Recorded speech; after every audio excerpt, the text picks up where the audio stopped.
जहां आपका भजन ठीक से होने लगा, तहां आपकी ऐसी योग्यता बढ़ेगी कि ब्रह्म पदवी भी, जो परमेष्ठी पद, वो भी आपको फीका लगने लगेगा। पर भजन में रुचि नहीं है, भजन करने की हमारे अंदर लगन नहीं है।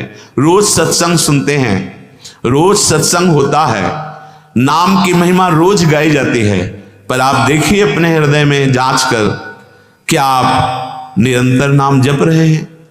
क्या आप विषय चिंतन को काट पा रहे हैं? क्या आप प्रियालाल के लिए रोते हैं? विचार करके देख लो। यदि हां तो आप धन्य हैं, और यदि नहीं तो अब भी दुर्भाग्य है कि सुधा भंडार, प्रेम सुधा भंडार वृंदावन में आकर, वृंदावन का आश्रय लेकर, वृंदावन की रज में रहकर विषय चिंतन हो रहा है, संसार का चिंतन हो रहा है, प्रियालाल का अखंड चिंतन नहीं हो रहा। सच्ची मानिए, जहां अखंड चिंतन होने लगता है तो ना जीने की आशा रहती है, ना मरने का भय लगता है, ना कोई किसी भी तरह के पद प्रतिष्ठा लाभ की कोई वृत्ति ही नहीं रह जाती, क्योंकि है ही नहीं, यहां कोई लाभ नहीं। कुछ भी बनो, मरना है। अब बोलो इसके आगे क्या उत्तर है? कुछ भी बनो, बिगड़ना है। कोई भी उन्नति कर लो, प्रभु से विमुख होकर, पतन है उसका, हाथ में कुछ नहीं आना। कुछ भी बनो, ये इसलिए कह रहा हूं कि आप सावधान हो जाएं और असली कमाई कर लें। श्रीपाद कह रहे हैं, सारम सारंगवत सुंचरो मधुर बने राधिका केली धामनी। हे भाई सारंगवत, भ्रमर बन जाओ राधा नाम के। जैसे भ्रमर पुष्प का पराग पान करता है, ऐसे श्री कृष्ण के हृदय के प्रेम का पराग है ये राधा नाम। सच्ची मानना, ये हृदय की भी बात आचार्य चरण के प्रताप से जो समझ में आई है, सब साधन जहां तक बने हैं वो किए गए हैं भगवत कृपा प्रसाद से। तुम्हारा मन राधा नाम का भ्रमर बन जाए। प्रेम का समुद्र लालजू महाराज हैं, और उस समुद्र का सार प्रिया जो है, और प्रिया लाल दोनों को अधीन कर ले वो राधा नाम है। ये हम किसी संप्रदायवाद या पक्षपात से नहीं कह रहे, मान लो ये हृदय की बात कह रहे हैं। अहो भाग्य जिनको विश्वास हो जाए इस राधा नाम पर। भ्रमर बना दो। भ्रमर की दो वृत्तियां, एक पराग का स्वाद लेना और एक गुंजार करना। राधा नाम का गुंजार होता रहे, इसीलिए हर ध्वनि में राधा नाम गाने की अनुमति दे दी है। अगर आपको संसारिक ध्वनियों के गुनगुनाने का स्वभाव बन गया है तो उसमें राधा नाम गुनगुनाओ। राधा नाम ऐसे भ्रमर की तरह गुनगुनाओ कि वो छूटे ना। कोई भी ध्वनि पकड़ लो, राधा राधा राधा राधा राधा। भ्रमर स्वाद लेता है पराग का, तो राधा नाम सुधा रसम रसयुतुम जिह्वास्तु में विभला। ये हित सजनी जो कह रहे हैं, हरिवंश महाप्रभु कह रहे हैं, ये राधा नाम का अमृत स्वाद जे भी तुम्हारी जिह्वा में प्रकट हुआ, तेरी नित्य लीला में प्रवेश हो जाएगा। हमारी बात मान लेना। सब जितने मंत्र हैं उनका प्रधान ये राधा है, क्योंकि जितने मंत्र हैं भगवान के हैं, और भगवान भी अपने श्रीमुख से जिस नाम का रसास्वादन लेते हैं वो राधा नाम है। हरि रसना राधा राधा रट, हरि की स्वयं रचना राधा राधा रटती है। अपने जीवन को कर्तव्य में लगाते हुए यदि हम राधा नाम जप करें तो हमें कुछ दुर्लभ नहीं है। श्री भगवान अर्जुन जी को गीता जी में उपदेश कर रहे हैं, ये सृष्टि के चक्र का अपने अपने कर्तव्य का पालन करेंगे तो देवता प्रसन्न होंगे, देवता प्रसन्न होंगे तो तुम्हें जो आवश्यक करेंगे। क्योंकि हमारी अन्न से उत्पत्ति होती है, अन्न से पोषण होता है, अन्न से ही पुष्टि होती है। अगर देवता अप्रसन्न हो गए तो हम किसी भी तरह सुखपूर्वक नहीं रह सकते। और वो भगवान के द्वारा अलग अलग लोकपालों के रूप में शासन करने के लिए विराजमान है। जब कोई अपने कर्तव्य का पालन नहीं करता है तो अग्नि देवता, वायु देवता, वरुण देवता सब ये उसको कष्ट देने लगते हैं, बाहर और भीतर। शरीर की वायु बिगड़ गई, बात रूप में, हर जोड़ में दर्द, कफ प्रकट हो गया, अग्नि बिगड़ गई, भोजन पचना बंद हो गया। ये सब देवता हैं। यदि आप अपने कर्तव्य का पालन नहीं करेंगे तो तुम्हारे भीतर और बाहर दोनों जगह भारी दुख का जाल बिछा देंगे देवता लोग। ये भगवान के शासन विभाग के हैं। यदि आप अपने कर्तव्य का पालन भगवत सन्मुख होकर करेंगे तो जैसे जल की वर्षा होती है ऐसे तुम्हें सुख सामग्री का विधान बनता चला जाएगा। आप उन्नतशील होते चले जाएंगे और भगवान का भजन भी बनेगा और इस लोक में भी सुखी रहेंगे। ई परलोक सकल सुख पावत, चाहे इस लोक में हो चाहे परलोक में हो, कोई दुख तुम्हारा स्पर्श नहीं कर पाएगा। आएगा भले प्रारब्धानुसार, लेकिन तुम्हें परास्त नहीं कर पाएगा यदि अपने कर्तव्य का पालन कर रहे हो। श्री भगवान कह रहे हैं एवं प्रवर्तितम चक्रम नानुवर्तयति यः अघायुरिंद्रिया रामो मोघम पार्थ सजीवती। वही बात जो सूरदास जी महाराज भी कह रहे थे, वो जीता जी प्रेत हो जाता है। जैसे गोस्वामी जी कह रहे जीवित मुर्दा टहल रहा है, भगवान यहां कह रहे मोघम पार्थ सजीवती, उसका बिल्कुल बेकार जीवन चला गया। किसका? जो अपने कर्तव्य का पालन नहीं करता है। इस लोक में भगवान ने जिसको जो कर्तव्य दिया है उसका जो पालन नहीं करता है वो सृष्टि चक्र में बहुत बड़ा धक्का पैदा कर रहा है। जैसे आपको धर्म पूर्वक अपने अपने कर्तव्य बताए गए हैं कि आप एक पति हैं, आप एक भाई हैं, आप एक पुत्र हैं, आप एक समाज सेवक हैं, आप एक राष्ट्र के जन हैं, तो आपका कर्तव्य अपने अपने अधिकार के अनुसार है। यदि आप ऐसा नहीं करते तो सृष्टि चक्र में बाधा पहुंचा रहे हैं। वह इंद्रियों के द्वारा भोगों में रमण करने वाला पापी, अघायुर इंद्रिया रामो, जो केवल अपनी इंद्रियों की तृप्ति के लिए भोगों में बढ़ता चला जा रहा है, पापाचरण करता, वो पापी जीते जी व्यर्थ जीवन बिताने वाला, भोगने वाला बनेगा।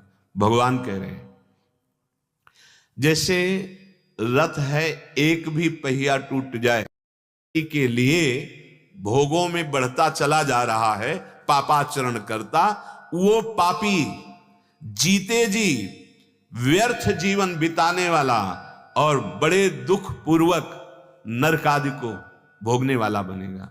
भगवान कह रहे हैं जैसे रथ है, एक भी पहिया टूट जाए तो सारथी और रथी दोनों गिर जाएंगे।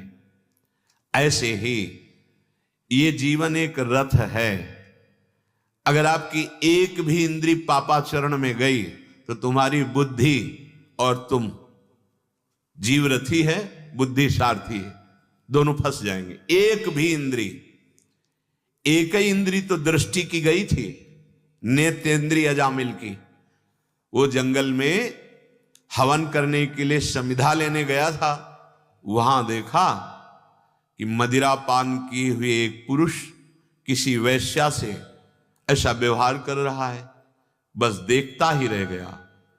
एक इंद्री को शासन में नहीं ले पाया, देखते ही देखते वो कामांध हो गया। कहां धर्म से चलने की बात उसके हृदय में थी। पिता की आज्ञा से ये समिधा लेने आया था, बहुत ही संयम पूर्वक जीवन बिताने वाला, नवीन अवस्था। एक इंद्री ने उसको इतना भ्रष्ट कर दिया, सब धर्म कर्म चौपट करके परिवार से बिलग होकर वैश्या के पास ही सब संपत्ति देकर आजीवन अपने को नष्ट कर लिया। ये तो भगवान के नाम ने आखिरी में बचा लिया। एक इंद्री महाराज सौभरी जी की मछली की मैथुन कीड़ा को देखकर उनको 50 ब्याह करने, एक इंद्री आपको भ्रष्ट कर सकती है। यहां कह रहे हैं जैसे रथ का पहिया का एक हिस्सा टूट जाए तो सारथी और रथी दोनों को धक्का लगेगा, गिरेंगे। एक इंद्री आपके शासन से हट जाए तो बुद्धि सारथी है और जीव रथी है, दोनों को फंसा देगी। संसार में हम मुक्त होने के लिए आए, फंसने के लिए नहीं। ये बहुत कम समझ है, ये बुद्धि समझ नहीं रही। 4 दिन का जीवन है, हम कुछ सत्कर्म कर लें, कुछ ऐसे अच्छे कार्य कर लें कि हमारे जीवन की उन्नति हो जाए, हमारा जीवन सत्य की तरफ चल पड़े। पर नहीं, ये समझ ही नहीं है कि सतमार्ग किसे कहते हैं, सुख किसे कहते हैं।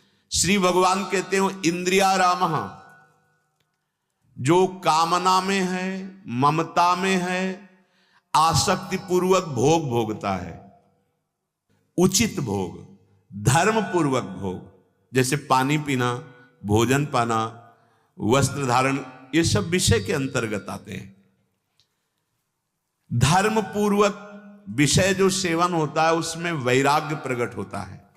अधर्म पूर्वक जो विषय सेवन होता है उसमें राग पुष्ट होता है, आसक्ति पुष्ट होती है। जैसे गृहस्थ में केवल अपनी पत्नी से अनुराग रखने वाला, कुछ दिनों के बाद उसका राग मिटने लगेगा। यदि थोड़ा भी सत्संग आदि है तो उनका भोगों से राग मिट, लेकिन जो व्यभिचारी है कभी उसका राग नहीं मिट सकता। हाँ, भगवान कृपा करे सत्संग का प्रभाव जागृत हो जाए तो वो भी सुधर सकता है, अन्यथा भोगों से राग नष्ट नहीं होने वाला।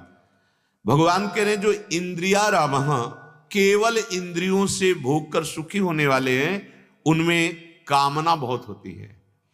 वो शरीर में दूसरों की स्त्रियों से काम भाव करता है, दूषित भाव करता है। तीसरा, जो दूसरे के धन का अपहरण करता है। चौथा, जो दूसरे की निंदा करता है। बोले ऐसे ये पावर जन पाप में इनका जीवन होता है। देखो भगवान की कृपा से सत्संग मिला है, जबान को शासन में लीजिए, किसी की निंदा मत कीजिए। उसी समय राधा राधा जपिए जब वाणी का बेग आया है कि हम किसी के विषय में निंदा करें। नहीं नहीं, क्यों? पर निंदा की कीते आवत नहीं, कछु हाथ मूरख पर्वत पाप को ले चल अपने साथ। यदि आप गृहस्थ हैं तो आप केवल चमड़ी के परिवर्तन को सुख मत मान ले। जो तुम्हें धर्म पूर्वक पाणी ग्रहण किया गया है उसी में सीमित रहे। अगर आप परिस्त्री की तरफ गलत भावना करते हैं, यही नरक का द्वार है। जैसे कहा गया है नरकस्य नारी, जो शास्त्रों में लिखा गया है कि यदि स्त्री को तुमने काम भाव से देखा तो सीधे नरक का आप आश्रय ले रहे हैं, आप सीधे नरक पहुंचेंगे। भगवान ने कहा है कामा क्रोधा तथा लोभा तस्मादेव प्रेम त्यजेत। काम क्रोध लोभ ये नरक पहुंचाने वाले हैं। किसी भी माता बहन को तुम्हारा अधिकार है ऐसा कि तुम दूषित भाव से देखो? तुम्हें दृष्टि मिली है, तुम पवित्र भाव से नहीं देख सकते, काम भाव से। बोले ये पापी जन जो इंद्रियारामी होते हैं वो केवल इसी दृष्टि से देखते हैं, इनको दुर्गति प्राप्त होती है। स्त्री को मात्र भाव से देखने के लिए शास्त्र ने आगे जननी सम जाने पर नारी, केवल एक जहां पाणी ग्रहण किया वहीं आपका काम भाव होना चाहिए, अन्यत्र नहीं। और वैरागी के लिए चराचर जगत में अपने प्रभु विराजमान है, दूसरा कोई भाव नहीं। मोघम पार्थ सजीवती, ऐसे जिनको हमने मनुष्य शरीर दिया कि अपना कल्याण कर लेंगे और वो इंद्रिय भोगों में पाप करते चले जा रहे हैं, तो हे पार्थ, हे अर्जुन, वो जीवित व्यर्थ जीवन व्यतीत करने वाले मृत पुरुष हैं, मरा हुआ जीवन है। भगवान मानो उनकी निंदा कर रहे हैं, ताड़ना कर रहे हैं। ऐसे मनुष्य संसार में व्यर्थ जीवित हैं, अर्थात इनका ना रहना ही उत्तम है, जो केवल पापाचरण कर रहे हैं। यदि अपने कर्तव्य का पालन करके सृष्टि चक्र को बाधा ना पहुंचाई जाए तो भगवान की कृपा इतने से ही प्राप्त हो जाएगी, क्योंकि ये संपूर्ण सृष्टि श्री भगवान की है। आप कुछ नहीं कर रहे, पर आप परिस्त्री गमन नहीं करते, आप मांस नहीं खाते, आप मदिरा नहीं पीते, आप जुआ नहीं खेलते, आप किसी को भी कष्ट नहीं देते, निंदा नहीं करते, तो आप भगवान के कृपा पात्र बन जाएंगे, आपको साधु कृपा प्राप्त हो जाएगी। जितने ऋषि मुनि अपने आप आपका भजन में, क्योंकि धर्म से चल रहे तो भजन में रुचि हो जाएगी। श्री भगवान कह रहे ये तो हुई साधारण कर्मयोगी की बात। अब भगवान कह रहे जो सिद्ध पुरुष हैं उनके लिए शास्त्र का कोई शासन लागू नहीं होता।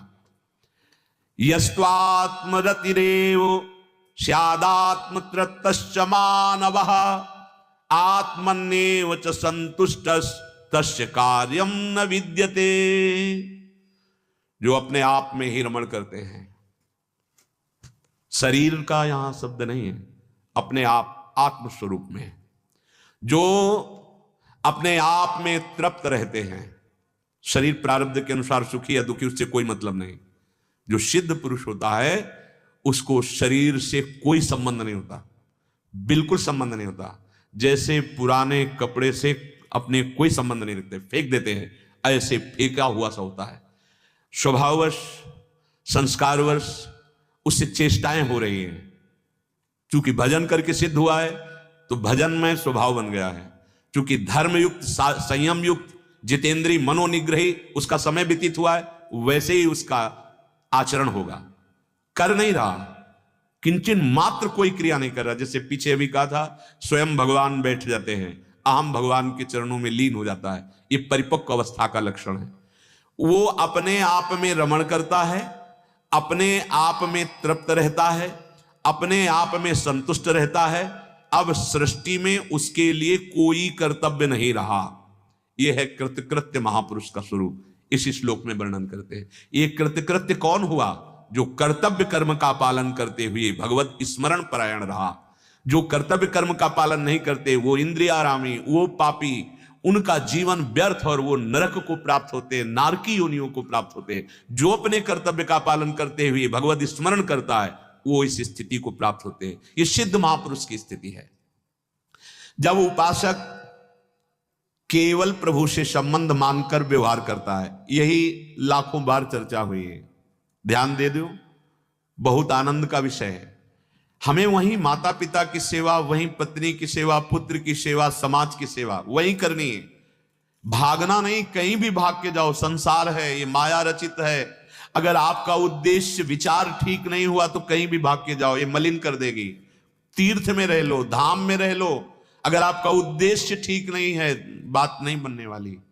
विश्वास कीजिए, आपका उद्देश्य ठीक है, आपका कर्तव्य कर्म पर पूर्ण भाव है, आप भगवत प्राप्त हो जाएंगे। भागने की जरूरत नहीं है। आपको ये निराश होने की हमें तो वृंदावन वास नहीं मिला तो हमें प्रियाजू कैसे कृपा कर... नहीं नहीं नहीं, प्रियाजू की कृपा सीमित नहीं है कि केवल जो वृंदावन में रहते हैं वही प्रियाजू के हैं और जो बाहर रहते हैं वो प्रियाजू। सब पर मोरी बराबर दया। हमारे प्रियालाल की सब पर बराबर कृपा है। पर अब ध्यान देना है, केवल प्रभु से संबंध रखना है।